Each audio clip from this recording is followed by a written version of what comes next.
When I was in school, I remember people in university would proudly say, "C's get degrees," and laugh, only to struggle to find a job years later.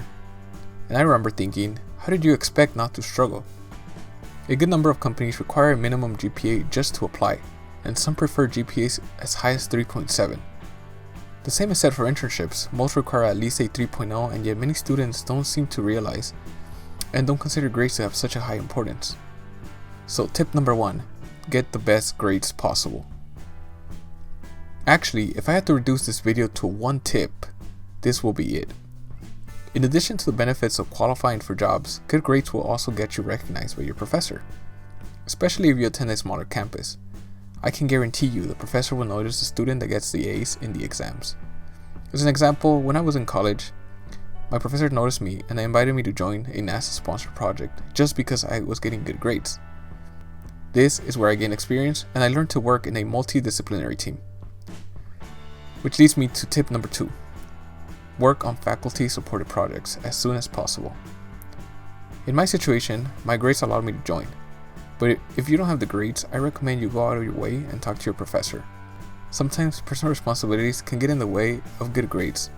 So getting to know your professors and showing them you really care about your education is a really good way to join a project. However, this is not the only way to gain experience.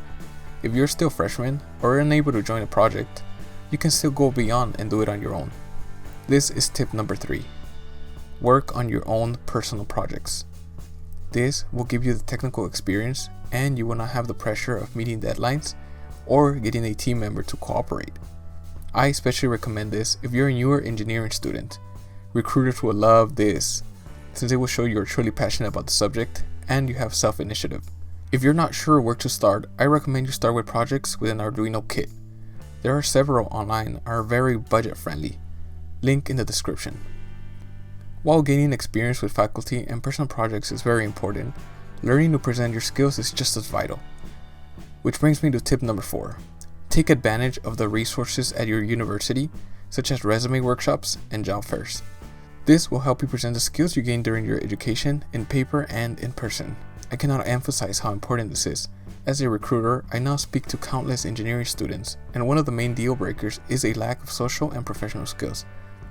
As an example, I spoke to a student with very high technical skills and a high GPA, but his resume and presentation seemed careless and improvised.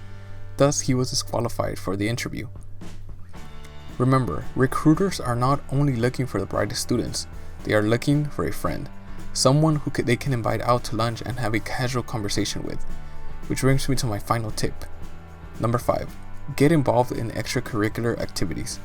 This will provide you with the social skills needed to excel, cooperate, and get along with your coworkers. It also allows you to see the world through a different perspective, since you often meet students working toward different careers.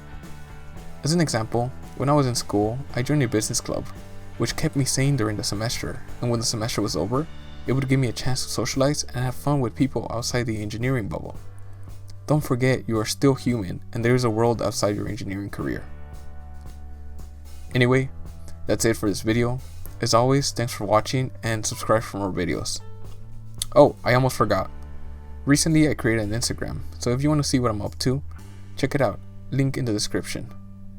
Thank you.